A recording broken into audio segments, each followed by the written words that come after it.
좋은 아침입니다. 오늘 아침에 이사야 14장 1절부터 23절까지 있는 말씀 함께 생각하겠습니다. 먼저 문맥을 조금 어제처럼 살펴볼 필요가 있는데요. 한번 보세요. 우리 어제 같이 생각했던 말씀이 바벨론에 대한 멸망을 선언하는 것을 저희가 봤고요. 오늘 14장 1절부터 2절에는 이스라엘이 회복되는 걸 보여주고, 그리고 나서 끝에는 바벨론 왕에 대한 애가가 등장을 합니다. 오늘 이렇게 우리가 회복과 애가를 이제 같이 살펴볼 텐데, 이런 흐름을 보여주는 이유는 뭐냐면 저자의 분명 의도가 있는데, 이것은 이스라엘을 압제했던 압제자가 멸망하는 것이 곧 이스라엘의 구원과 회복을 가져다 준다라고 하는 논리로 보여주는 것이죠. 선지서 안에서 이스라엘과 유다의 구원은 대부분 다 이런 모양으로 구성되어 있고 이런 논리를 펼쳐주는 거거든요. 그래서 바벨론의 멸망이 곧 이스라엘 회복을 가져다 준다라고 보여주는 것이죠. 그래서 어제 13장에서 바벨론에 대한 멸망의 선언이 오늘 14장 1절과 2절의 회복으로 연결되어지는 것이라고 볼 수 있습니다. 오늘 문단을 보시면 그렇게 어렵지 않게 구성되어 있는데요.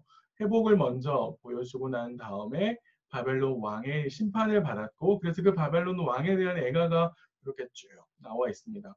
하나님께서 바벨론 왕에 대한 애가를 알려주시는데, 그래서 선지자가 부릅니다. 그래서 모든 사람들이 다 부르게 되는 애가가 어떤 노래냐라고 하는 것이 오늘 후반부, 그러니까 14장 3절부터 나오는 내용의 핵심으로 자리 잡고 있고요. 끝에 22절, 23절에서 바벨론이 멸망하게 되는 것을 이야기해 줍니다. 전체는 다 바벨론 왕에 대한 애가라고 이렇게 하나로 묶을 수 있고요. 고전에 이스라엘이 회복된다는 것 있었습니다. 처음에 우리 문단은 이제 이스라엘 회복을 먼저 보여주는데요.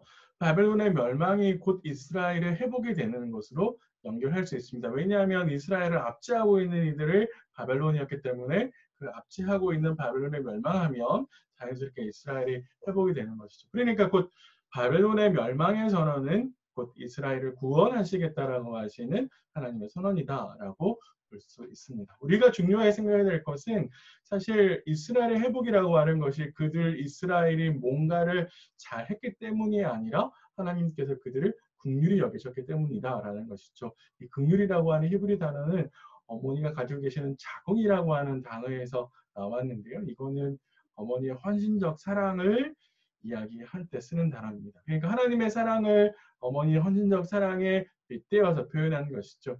그러니까 이스라엘이 다시 회복하고 다시 시작할 수 있게 된 것은 이스라엘이 잘해서가 아니라 하나님의 헌신적인 사랑 때문에 가능하게 됐다라고 하는 걸 보여주시고요. 그러시면서 이스라엘 회복하게 하실 때 하나님께서 전 세계에 흩어져 있는 이스라엘 백성들을 기환하게 하신다라고 하는 것을 보여줍니다. 이것은 이제 역사적으로 보면 나중에 페르시아 시대 때 이루어지는 걸 볼 수 있죠. 이렇게 되면 하나님께서 민족들과 이스라엘을 압제했던 민족들과 지배를 받았던 이스라엘 간의 운명이 역전되는 상황들을 보여준다라고 볼 수 있습니다. 자, 그 다음 본문은 길게 3절부터 21절까지 바벨론 왕에 대한 애가를 보여주는데요. 예언자가 백성들로 하여금 부르게 하는 노래인데, 이것은 착각하지 마셔야 되는 것은 지금 당장 이 노래를 현실이 된 건 아니지만, 그러나 이것이 하나님의 약속 안에서 현실이 될 것이기 때문에 그것의 종말을 내다보면서 바벨론의 조롱을 노래 부르게 하는 것이죠. 이것은 곧 그들에게 소망을 가지게 하는 것이다 라고 볼 수 있습니다. 그 내용이 어떻게 시작하냐면 바벨론이 갑작스럽게 멸망하는 것으로 내용이 시작합니다. 그 누구도 상상하지 못했죠. 바벨론이 멸망할 것이다라고는 그 누구도 상상하지 못했지만 하나님께서 악인의 몽둥이와 통치자의 귤을 부수시듯이, 이건 뭐냐면 바벨론의 통치권을 상징하는데 하나님께서 그 통치권을 멸망시켜 버리시는 것이죠. 그래서 갑작스럽게 멸망한 것에 대해서 사람들은 너무 놀라면서도 기뻐하는 모습들을 보여줍니다. 왜냐하면 바벨론이 워낙 폭력적으로 다스렸기 때문이죠. 폭군에 시달린 사람들은 강력적인 반응을 보이는데 폭군의 죽음으로 세상이 평온해졌기 때문입니다. 심지어 고대 세계에서 아주 유명했던 향나무와 백향목, 그러니까 레바논에 있는 것이었는데 주로 이제 왕궁이나 성전을 건축할 때 썼던 나무였습니다. 이들조차도 너무 깊어서 너무 무지막지하게 베어갔기 때문에 환성을 지른다라고 이야기를 하고요. 더 재밌는 거는 스올인데 이 스올이라고 하는 것은 구약 성경에서 모든 죽은 사람들이 내려가는 곳이라고 등장을 하고 있고요. 그리고 생명이 가장 약해진 상태에 있는 사람들이라고 구약 성경은 말을 합니다. 다음에 기회가 있으면 좀 더 자세하게 설명드릴게요. 재밌게도 이 스올에 있는 사람들도 소란이 일어나는데 왜냐하면 정말로 끊임없이 살 것 같았던 그 폭군이었던 바벨론 왕이 내려왔기 때문에 그런 것이죠. 재밌게도 지상에서는 엄청난 부귀와 영화를 누리고 특권을 누렸던 그 바벨론 왕이 스올에서는 인정받지 못하고 다른 왕들과 달리 영원한 거처가 주어지지 않고 있다라고 하는 그래서 차별받게 되는 아주 재밌는 내용이 그려져 있습니다. 우리가 좀 주목해야 될 이유는 뭐냐면 성경에서 계속해서 역사는 하나님이 주도하시면서 흘러가고 있음을 보여주는데 누가 어떻게 왜 망하느냐라고 하는데 우리가 좀 주목할 필요가 있습니다. 특별히 왜 망하느냐라고 했을 때 그 이유는 교만과 오만이다라고 이야기하는 것이죠. 성경에 표현해 주는 거 있는 것은 바벨론 왕이 지상의 왕의 자리에 만족하지 않고 그러니까 사실 하나님이 주신 틀에 만족하지 않고 최고의 신의 자리에 오르려고 했다라고 할 수 있습니다. 내가 북극 지폐의 산 위에 앉으리라 지극히 높은 이와 같아지리라 라는 말은 사실 당시에 만신전이라고 불리우는 모든 신들이 자리한 그 자리에서 최고의 자리에 오르겠다라고 하는 의지의 표명이기도 하고요. 지극히 높은 이는 사실 하나님이시죠. 그러니까 이거는 하나님의 자리로 올라가려고 했던 것을 생각할 수 있습니다. 그야말로 교만이 하늘을 찔렀던 것이죠. 그래서 결과론적으로 하나님께서 이들을 구렁텅이에 소홀에 넣으시는데 사실 이것은 가장 먼 곳에 있는 신들의 자리에 도전했다가 가장 먼 구덩이로 떨어지는 그래서 교만한 사람들의 최후의 모습이 어떠는지를 우리에게 잘 생각하게 하는 본문의 내용이기도 합니다. 자, 그래서 바벨론 왕이 처참하게 죽게 되는데 우리는 사실 그 죽음에 담긴 의미를 읽어낼 수 있어야 됩니다. 바벨론 왕은 매장되지 못한 채 시신으로 버려지는데 이것은 모데섹에서 굉장히 비참한 죽음을이라고 여겨지는 것이죠. 묻히지 못하는 것이니까요. 무덤조차 허락되지 않는 상황이 펼쳐지는데 왕이라면 정말로 아주 화려하게 장례식이 치러줘야 되는데 그런 것도 허락되지 않습니다. 후손도 허락되지 않는 아주 비참한 그래서 생이 끝나버리는 아주 비참한 죽음을 초래하게 되는데요. 사실 이것은 우리에게 권력의 교만이 어떤 파국적인 결과를 초래하는지를 보여주고 더 나아가서 이 13장부터 계속해서 23장까지 열국에 대한 하나님의 심판을 보여주면서 누가 세상을 지배하는지를 계속해서 우리에게 대세이고 되뇌이게 하는 내용이라고 볼 수 있습니다.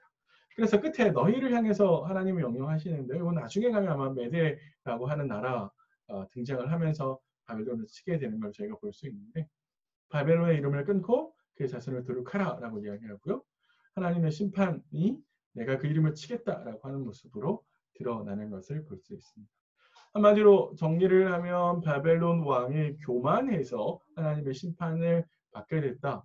그런데 그가 이 지상에서 누리게 있었던 모든 권력에 상응하는 것만큼 그가 하나님 앞에 아주 엄벌을 받게 되었다.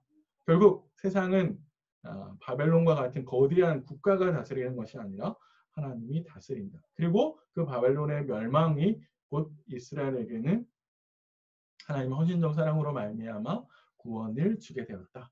이렇게 오늘 내용을 좀 정리할 수 있을 것 같습니다. 오늘 적용은 제가 크게 두 가지만 좀 생각해 봤으면 좋겠다라는 생각이 드는데요.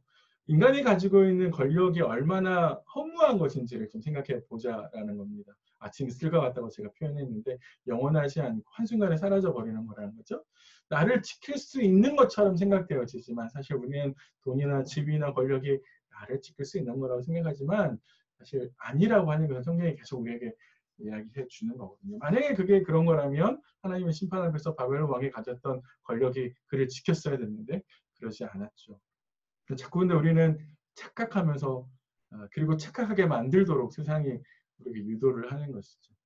우리에게 필요한 건 뭐냐면 언제든지 하나님께서 주시는 그 권력이 언제든지 내려놓을 수 있는 그리고 언제든지 내가 떠나갈 수 있는 그런 준비와 연습을 해야 된다는 겁니다. 그 순간에 집착하고 내가 그것을 붙드는 순간에 그것은 오히려 나를 망하게 하는 길로 갈 수 있겠다. 그렇게 할 수 있다고 하는 것을 좀 우리가 깊이 있게 좀 잘 생각했으면 좋겠습니다. 그래서 내가 붙들고 있는 것이 무엇인가?